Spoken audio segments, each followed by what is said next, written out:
Hello there, and welcome to the program Kulondoloza, and today you're with me, Chimwemwe Kujaliwa. Remember, last week we had a conversation to do with the cooperation that is there of the Southern Africa Development Community, SADC. Today we are continuing with that discussion, and we are so privileged to have guests. Thank you so much that you are there.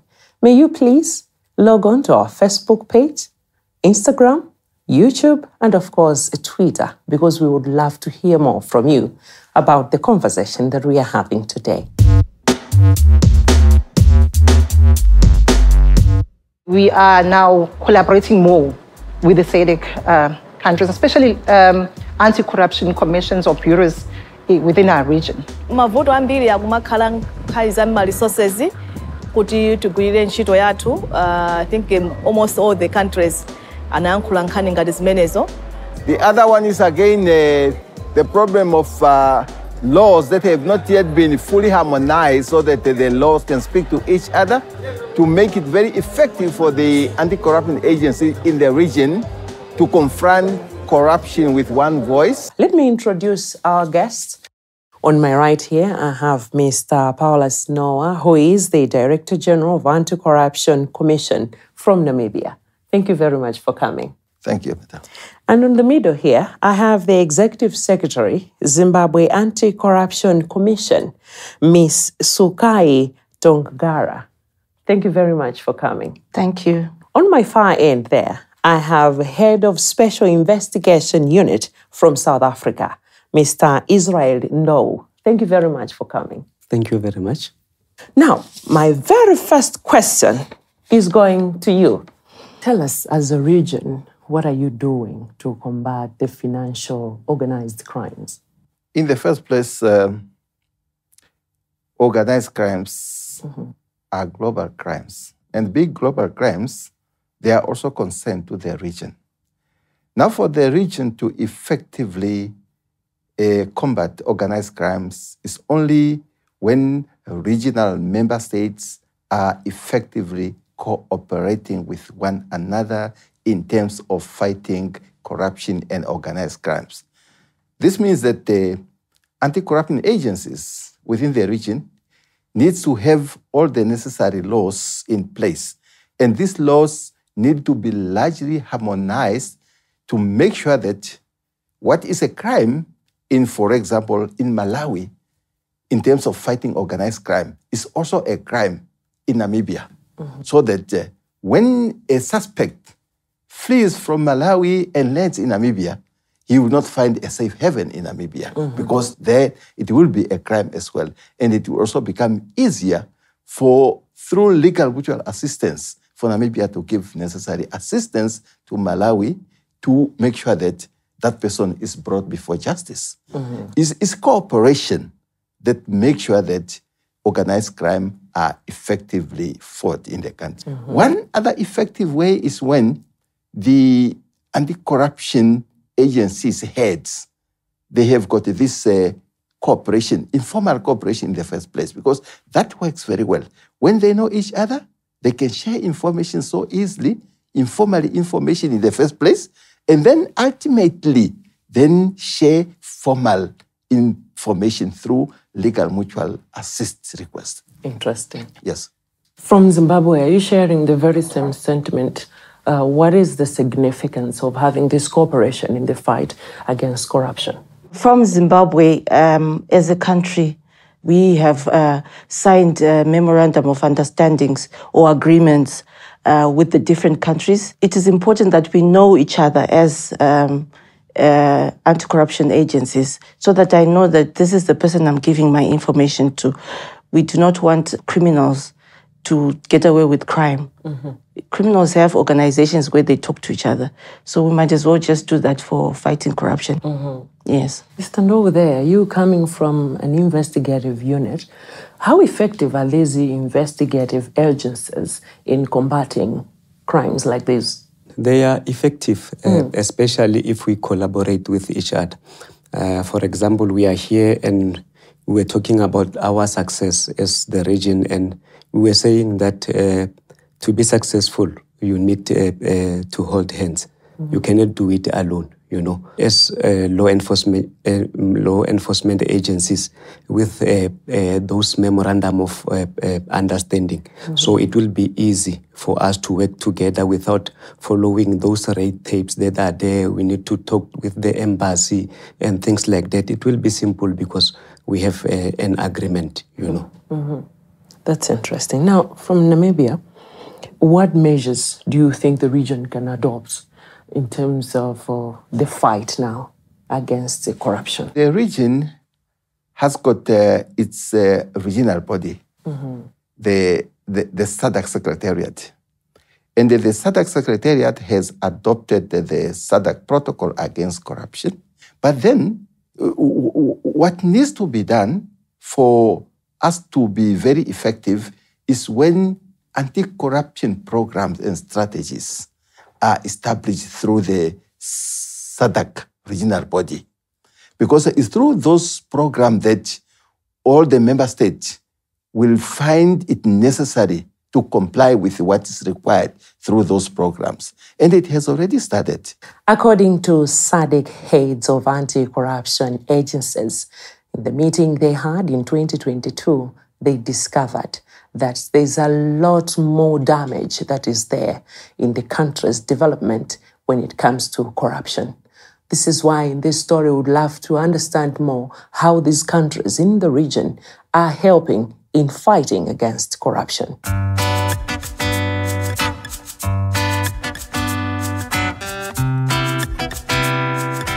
Nkhani yakuli imene ikuvuta maiko onsewo mkayiona ndi nkhani yokhudza kuti nkhondo iyi si ya munthu mmodzi ayi ndi aliyense.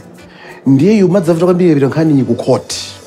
Munthu ku court nkhani zakatangalizo umachidwa 5 years 10 years mulimba ndi nkhani imodzi ya munthu mmodzi. Zimene zili common maiko monse mu Africa kuti kusadiki zilipo ndithu. Mukafufuza muona kuti ya makoti watu mwina capacity alibe, mwina ndalama zomavuta kuti milandu imene ikuzogenda mwachangu. So nchimene ndacho kuti maiko monse mu Africa muno khamu sadiki nkhani yakuti kesi za milandu yakatangali iwo machedwa. If we agree that fighting corruption is also fighting poverty, then a number of donors and development partners are doing significant efforts here in Malawi. More concretely, the Tikuzi Malawi project is a Team Europe effort. Together with Germany, we are trying to enhance the capacity of the law enforcement, of the accountability of the oversight institutions. Everywhere where there's money, there's a risk of corruption. Budget support is particularly vulnerable to this, but also therefore we have particularly strict eligibility criteria for budget support.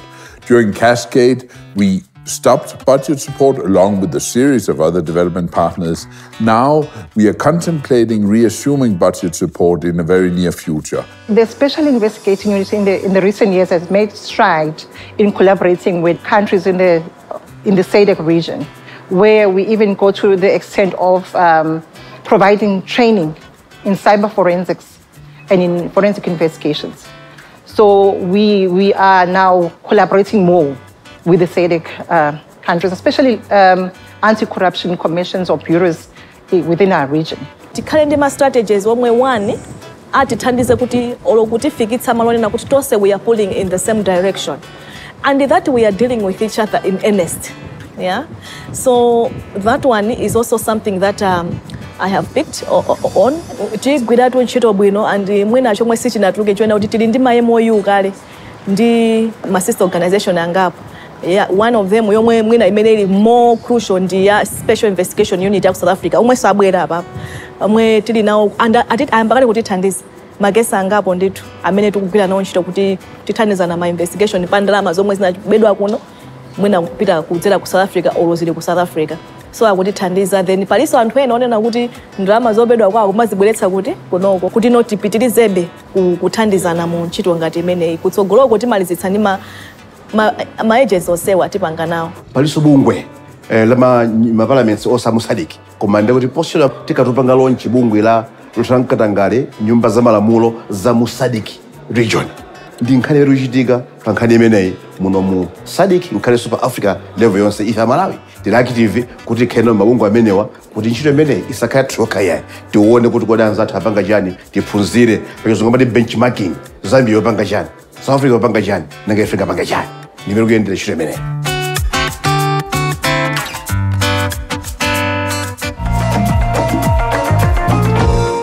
We're still inside the program, Kolondoloza.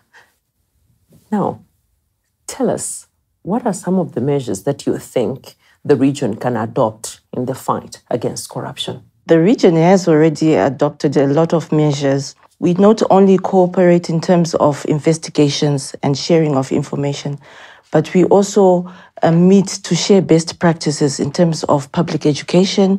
We also look at capacitation.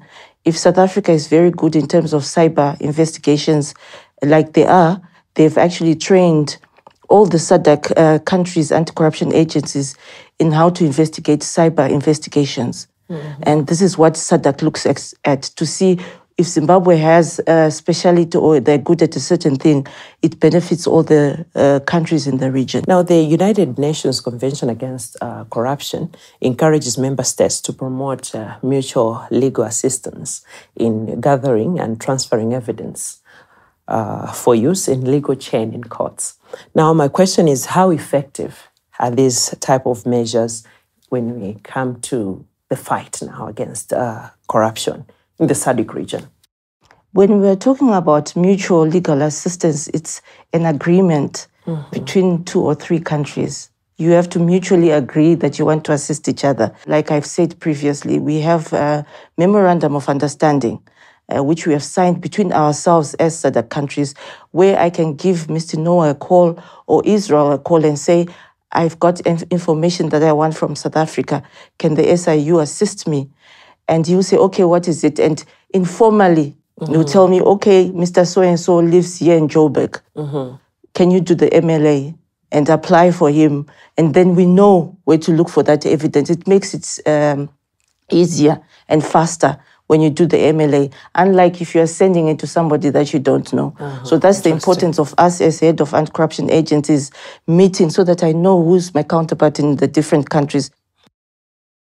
Now, we're talking about accountability and transparency. How can this help in the fight against corruption? Accountability and transparency is very critical in the fight against corruption.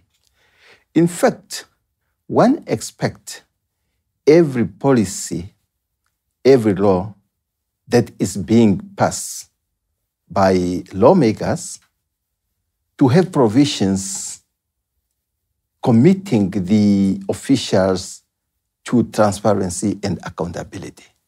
For example, in the public sector, you cannot be trusted with, for argument's sake, public funds, and yet you are not prepared to account for how you have spent such public funds. It's just illogical. It doesn't make sense at all.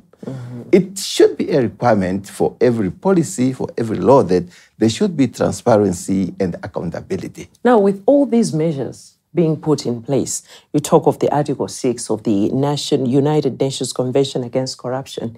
It's having the measures there being emphasized to say the public officials who violate ethical standards should have stiffer punishment or sorts of that. Now, the question is, why are we still having these cases of corruption in the public sector now? There's a will that is lacking, especially from those that are in charge, because you will say, please discipline this person, because like in terms of our law, we don't have the right to discipline.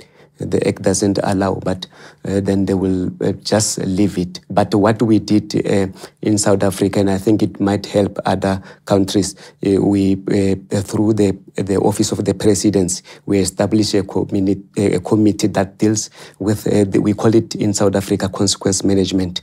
So then if we reflect something that deal with this person and this person, you don't do anything, then you must report to the president and give him the reason. So now we see that now things are moving. Formed in 1980, the Southern Africa Development Community, SADC, was established to coordinate projects in development.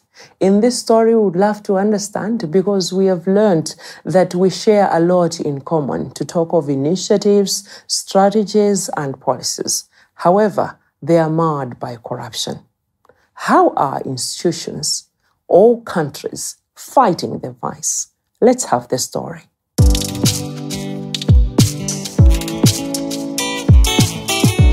Pali milandu yoti ndiya munthu apalamula mune mudziko mwamuno ndalamazo ndizakuba akuzipanga londa akuzichapa mudziko mwamuno kumakhala kosavuta, koma ngati akupanga mchitidwe oti ndalamazo apita nazo kunja ndiye azikabwera nazo, timene kuti tikhale ndi mgwirizano wabwino ndi dziko limene akukapangira. Ngati dzikolo sili mwina limodzi ndi mgwirizano wina umodzi wa dziko lino, timatha kukumana ndi mavuto. Pena ma resources ngati zipangizo zogwirira ntchito, ntchito yolimbana ndi kubedwa kwa ndalama or even katangale imene amapangira za Anti-Corruption Bureau zimafunika ndalama ngati fuel, magalimoto, even anthuso okwanira ofufuza milandu au kadaulo. Anthu amene akufufuza unawonso aphunzitsidwe mokwanira. Panopo mwina tikhoza kuti pali trend ina yatsopano imene anthu akumazembaitsa ndalama kudzera ma Bitcoin, cryptocurrency.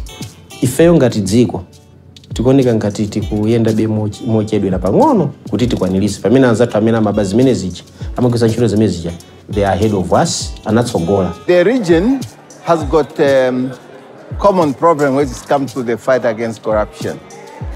You find that anti-corruption agencies are more or less facing similar challenges in terms of inadequate funding of the anti-corruption agencies.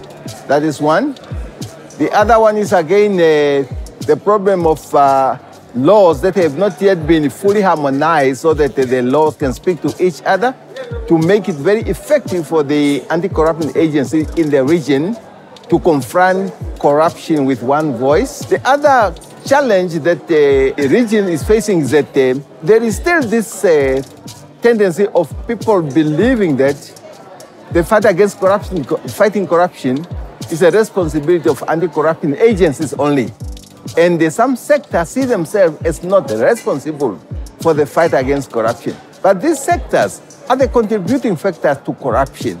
As a result, we are saying that all the sectors should seriously commit themselves to the fight against corruption because they are contributing factors to the mushrooming of corruption in the region. Mwina ukadaulo umene tinali nawo unakaliwa mbuyobe pamene anthu amene akupanga zinthu zimenezi iwo ali ndi ukadaulo watsopano, ndeti mayenera kuti tikhaleso tifikire pa ukadaulo umene uja kuti tikathe kufika.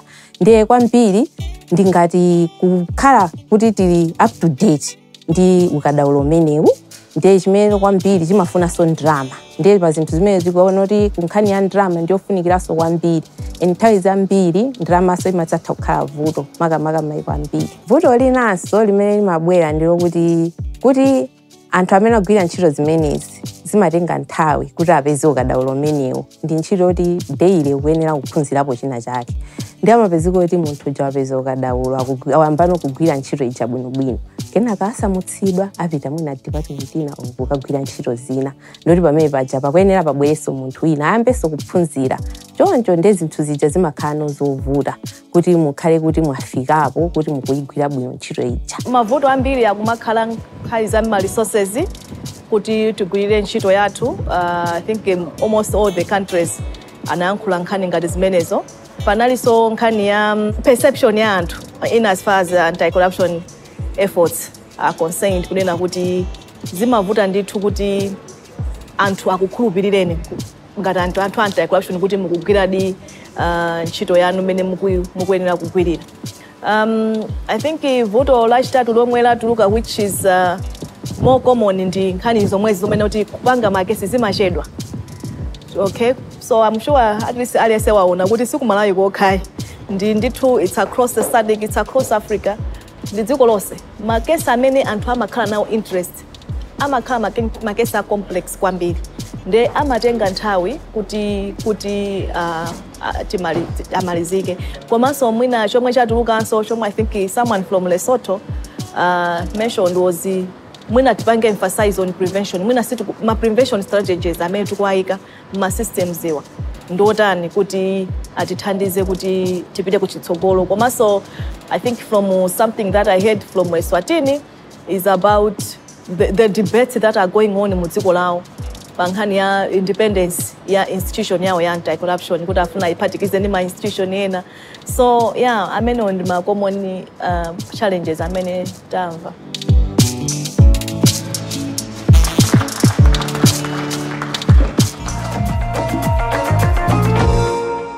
Looking at corruption, we understand it's more rampant in public procurement.